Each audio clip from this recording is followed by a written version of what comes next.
오늘 나눌 서론격 그림책은 조금 격조를 차리고 좀 수준 높은 그림책을 가져왔습니다. 계속 강아지 똥, 방구 얘기 이런 얘기만 했더니 많은 분들이 좀 힘들어 하시는 것 같아서 제가 제일 힘들었죠. 이 강단도 좀 오염되는 것 같고 그래가지고 오늘은 세월을 아끼는 지혜라는 주제에 맞는 시간은 어디에 있는 걸까라는 아주 좋은 그림책을 가져왔습니다. 이 그림책은 미국 작가 사러 저커라는 그림책 전문 작가가 2018년도에 펴낸 그림책인데, 이 그림책의 특징은 시적인 간결한 문구와 부드럽고 아름다운 그림이 특징입니다. 아이들 그림 책으로 치고는 색깔 이렇게 배열이 참 좋습니다. 이 그림책이 조금 지루할 수도 있는데 시간에 관한 얘기이기 때문에 주된 내용은 소년이 주인공인데 하루 아침에 일어나서 일하는 다양한 일상을 경험하면서 아이가 시간이 뭘까 그런 생각을 해요. 또 가족과 함께 할머니 집, 할아버지 집 방문하는 먼 길 떠나면서도 기차 안에서 이 시간이 다르게 느껴지는 거예요. 어떨 때는 빠르게 지나가는 것 같기도 하고 어떨 때는 시간이 멈춰 있는 것 같기도 하고, 결국 시간은 멀리 있는 것 같기도 하면서 가깝게 있고 또 가까이 있는 것 같지만 잡을 수는 없고, 그러면서도 우리 인생에 볼 수 없는 그 모양이지만 지배하고, 또 소년의 입장에서 생각한 시간은 뭘까라는 그림을 보여주고 있습니다.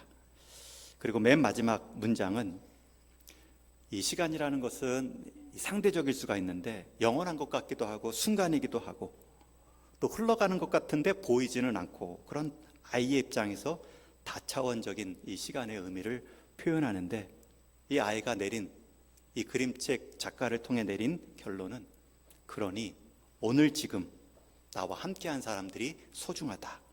그래서 이 그림책의 맨 마지막 문장은 난 너와 함께한 시간을 사랑해, 이런 문장으로 끝납니다. 제가 한번 읽어드리겠습니다. 시간이라는 차가 지나가는 그림이 있고요.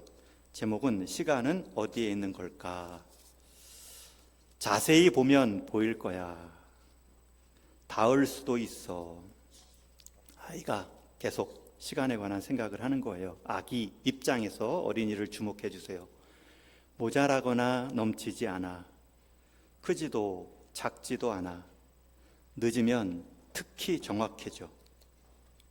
어떤 사람은 뚫어지게 쳐다봐. 어떤 사람은 그렇지 않아. 때로는 아주 멀리 있어. 내다보는 바다처럼, 어른이 될 날처럼. 드럼 소리 같아. 둥둥둥둥. 기차를 타고 할머니 할아버지 집에 가는 거죠. 영원히 끝나지 않는다는 게 이런 느낌일까? 아이가 기차 안에서 시간성을 느끼고 있습니다. 때로는 버스가 오는 시간을 알려줘. 그렇지 않을 때도 있지만 어쩌면 수염을 실룩, 꼬리를 마구 흔들며 달려올지도 몰라. 껑충껑충 뛰며 반갑게 안녕. 잡으려고 할수록 더 잘 숨어. 어디로 가는 걸까요? 시간에 대해서 아이가 계속 질문합니다. 더 오래 머물 수는 없나요? 어쩌면 유령인지도 몰라. 왔다가 갔지만 왔는지 갔는지 알지 못해. 나는 두 눈을 감았어요. 자러 간 거예요. 거꾸로 정말 빨리 달렸어요. 해를 바라보며. 하지만 그건 계속 흘러가고 있어요. 잡을 수 없어. 과자랑 바꿀 수도 없어. 그저 얻은 만큼 가질 뿐이야. 드럼이 둥둥 울리든 수염이 실룩이든 잃었든 찾았든 난 너와 함께한 시간을 사랑해, 라는 제목의 그림책입니다.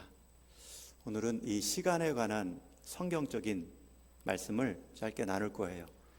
여러분, 시간도 끝이 있고 또 시간도 주인이 있습니다. 여러분, 시간의 주인은 누굴까요?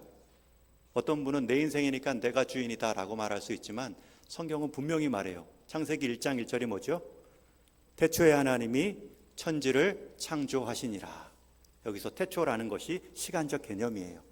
그때가 언제인지 모르는데 하나님께서 시간이라는 개념을, 시간이라는 의미를 태초에 시작시키셨고 그 시간을 통해서 천지, 우리 공간과 땅과 물질을 만드셨어요.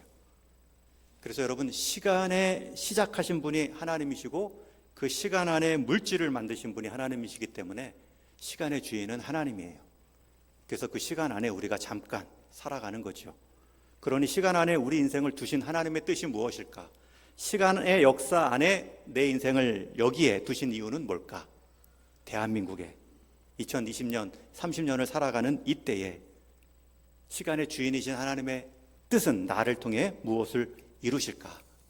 여러분, 그렇게 우리는 시간도 빌려 쓴 것이고 나중에 하나님 앞에 보고할 내용이다, 그렇게 여기셔야 됩니다. 여러분, 달란트만 보고하지 않아요. 여러분이 가진 재물만 하나님 앞에 결산하지 않아요. 여러분들이 받은 직분만 하나님 앞에서 점검받지 않을 거예요. 무엇보다도 여러분들이 시간을 어떻게 썼는가, 하나님이, 시간의 주인 되신 하나님이 물어보셔요.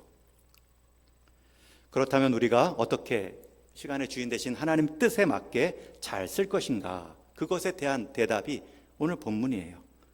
그래서 15절에 보면 너희가 어떻게 행할 것을 주의하여 지혜 없는 자같이 하지 말고 지혜 있는 자같이 하여. 여러분, 지혜의 정의가 무엇입니까? 시간을 잘 쓰는 사람이 지혜 있는 사람이에요. 많이 배웠지만 그 많이 배운 지식 갖고 시간을 허비하는 사람은 지혜롭지 못해요. 덜 배웠지만 내게 주어진 시간을 하나님의 뜻을 담아 살아내면 지혜 있는 사람이 될 수 있어요. 그리고 마지막 18절에는 또 뭐라 그러지? 17절에는 그러므로 어리석은 자가 되지 말라, 오직 주의 뜻이 무엇인가 이해하라. 여러분, 어리석은 자의 정의가 뭐예요? 시간을 막 쓰는 사람이에요. 세월을 아끼지 못하는 사람이에요. 주의 뜻이 무엇인지 분별하지 못하고 시간의 주인 되신 하나님을 의식하지 않고 내 시간 내 마음대로 쓰는 인생이 어리석은 인생이에요. 그리고 15절, 17절 가운데에 중요한 표현이 있죠. 세월을 아끼라, 때가 악하니라. 여러분, 이게 핵심이에요. 세월을 아껴야 되는데, 왜냐하면 때가 악해서 세월을 아끼지 못하게 만들기 때문이에요.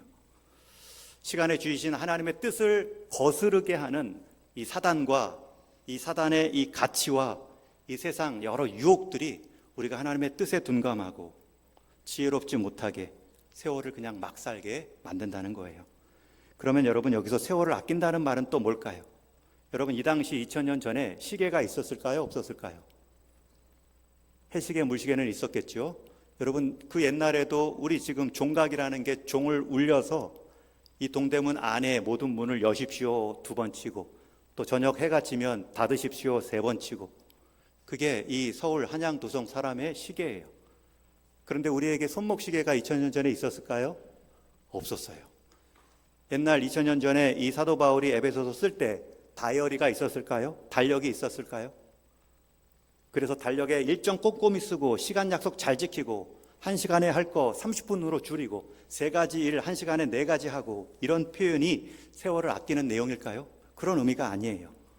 그 당시에는 그런 개념도 없었어요. 여기서 말하는 세월을 아끼라라는 말의 세월의 의미는 의미 있는 시간을 만들어라, 흘러가는 시간을 붙잡아가지고 의미 있는 시간으로 바꾸어라, 이 뜻이에요. 여러분, 어떤 사람은 시간이 흘러가는데 의미 있는 시간을 하나도 못 맞는 사람이 있고, 어떤 사람은 짧게 사는 것 같지만 의미 있는 사건들로 많이 만들어 놓고 가는 인생이 있어요. 그래서 성경에는 조금 어려운 단어지만 그냥 흘러가는 시간을 크로노스라고 말을 해요. 그리고 의미 있는 그 흘러가는 시간을 내가 만들어서 의미 있는 사건을 만드는 그 시간들을 카이로스라고 말하죠. 그래서 오늘 이 16장의 세월을 아끼라라는 말은 물리적인 시간을 막 짜내고 더 아껴서 일 열심히 하고 그렇게 살라는 것이 아니라, 여러분, 그렇게 살아봤자 그렇게 모아놓은 지식과 재물을 가지고 무의미하게 쓸 수 있어요. 그렇게 살지 말고 카이로스적 특별한 의미가 있는 사건들, 하나님의 뜻이 배어있는 일들을 많이 만들고 살아라 라는 뜻입니다. 그래서 여러분, 의미 있는 사건은 4가지로 정리할 수 있어요. 내 인생의 이 4가지가 얼마나 잘 채워져 있는가, 그게 카이로스가 가득한 세월을 아끼는 모습이에요. 첫 번째 관계는 한번 따라해 주세요. 하나님과의 관계. 여러분, 하나님과의 관계를 맺는 시간들을 이 예배 시간을 포함해서 여러분의 개인의 시간, 공예배, 개인 경건 시간, 기도 생활을 꼭 가지셔야 돼요. 그래야 시간의 주인 되신 하나님의 뜻을 알 수 있고 내 인생 하나님이 언제 부르든지 간에 의미 있는 생활로 할 수 있죠. 우리 송계순 권사님 110세 사시는 그 귀한 모습을 제가 장례하면서 또 오늘 얘기 들어보니까 제가 지지난주에 정원교회를 다녀왔잖아요. 거기서도 잠깐 우리 송계순 권사님 장례 의미에 대해서 얘기를 했는데 거기 다니시는 정원교회 한 분의 우리 권사님이신가 직분자가 우리 또 이쪽 분 이야기하고 연결이 돼 있어요. 우리 양동탁 형제 가정하고 연결이 된 분이 계셔가지고 확인을 하셨다는 얘기를 들었어요. 그래서 세상 참 좁구나. 어딜 가나 설교 조심스럽게 잘해야 되겠구나. 그런 마음도 느꼈는데요. 우리 권사님 같이 사실 분이 또 나올 수도 있어요. 귀한 사례고 제 목회의 자랑입니다. 그러나 더 중요한 것은 그 물리적 시간보다도 얼마를 살든지 간에 아마 여러분들 중에는 거의 99%는 다 그렇게 못 사십니다. 그 안에 내 생활의 의미 가운데 하나님과의 관계가 얼마나 더 풍성이 있는가 살피셔야 됩니다. 두 번째는 따라해 주세요. 나 자신과의 관계. 여러분의 삶을, 여러분의 모습을 거울만 보고 외모만 꾸미지 말고 말씀을 보고 내가 그리스도를 얼마나 닮아갔는가, 그 일을 위해 내가 얼마나 시간을 줄이고 압축해서 썼는가. 진정한 자기 개발은 그리스도를 닮는 거예요. 그만큼 남는 자기 개발은 없어요. 세 번째는 이웃과의 관계. 한번 따라해 주세요. 이웃과의 관계. 여러분 주변과의 관계예요. 가정이든 일터이든 교회에서든 그 관계에 의미 있는 일들, 선한 관계는 물론이고 함께 동역하며 의미 있는 관계들을 만드는데 우리의 시간들을 써야 돼요. 마지막으로는 세상과의 관계. 한번 따라해 주세요. 세상과의 관계. 하나님 믿는 사람으로 하나님 믿지 않는 사람과 구별되어 살지만 분리되어 살 수는 없어요. 그들과 똑같이 살 수는 없지만 그들과 함께 떨어져서 살 수는 없어요. 그러면 그 안에서 내가 하나님을 믿는 사람답게 어떻게 자리매김하고 그들의 악한 영향은 끊어내고 하나님을 통한 선한 영향력을 미칠 수 있는가. 여러분, 이 네 가지 관계를 잘 채워가면 여러분들은 세월을 아끼는 모습이에요. 그래서 한 신학자는 이렇게 말해요. 시간은 아껴지는 것이 아니라 어떤 사건을 선택하느냐에 따라 결정된다. 여러분, 시간은 아껴지는 게 아니라 내가 그 시간을 어떻게 사용하는가, 어떤 사건을 만드는가에 따라 관리된다 말합니다. 그러면서 예수님은 시간 관리를 완벽하게 하신 가장 좋은 모형이셔요. 예수님은 십자가에서 돌아가시면서 하신 말씀이 다 이루셨다 해요. 어떻게 보면 사람 보기에 하나도 안 이루시고 그냥 십자가에서 처형당한 모습인데, 사람 보기에는 그러할지라도 예수님은 이 땅에서 우리 사람을 위해 대신 죽어주시는 그 하나님의 뜻을 이루어드리는 그 사건은 다 이루셨어요. 여러분, 하나님이 우리를 평가하실 때는 그런 사건으로 우리를 평가하십니다. 여러분 인생 가운데도 다 이루었다라고 말할 수 있을 만큼 하나님과의 관계, 자신과의 관계, 이웃과의 관계, 세상과의 관계, 의미 있는 사건들을 만드는 게 세월을 아끼는 거예요. 그런 면에서 재물도 마찬가지예요. 재물도 얼마나 못 벌었는가, 얼마나 많이 벌었는가, 물리적인 개념이 아니에요. 아껴 썼는가, 더 많이 썼는가도 평가하시지 않으실 거예요. 그 내게 주어진 재물의 기회를 가지고 얼마나 의미 있는 사건을 만들었는가. 그런 점에서 예수님은 두 렙돈을 헌금한 과부의 모습을 보시고 어떤 부자보다 많이 드렸다, 액수가 아니라 남김없이 다 드림이라는 관점에서 예수님은 그 여인을 주목하셨죠. 시간도 재물도 달란트도 주의 뜻이 담겨 있는가, 그렇게 사용하는 모습이 세월을, 재물을, 시간을 아끼는 모습입니다. 특히 우리 다음 세대 여러분들은 나이대별로 의미 있는 자람을 하셔야 돼요. 어떤 친구들은 인생의 공부는 전부가 아닙니다. 맞는 말이에요. 그러나 배울 때에 배워야 되는 것은 여러분들의 청소년 때의 전부예요. 꼭 학업 공부만 말하는 게 아니라 성품을 배워야 되고 세상을 배워야 되고 무엇보다 하나님 말씀을 배워야 할 때 집중해서 배우는 것, 가장 두뇌 활동이 활발할 때 하나님 말씀 많이 암송하는 것, 그건 의미 있는 여러분 나이에 꼭 해야 되는 일이죠. 우리 청년 때는 열정을 배워야 되고 중년과 노년의 때는 성숙과 너그러움을 배워가는 거예요. 마지막 하나님께서 부르실 날에 소망의 빛남을 준비하는 인생으로 나이대에 맞는 그 역할로 준비되어지는 것이 세월을 아끼는 지혜입니다. 다시 한번 강조합니다.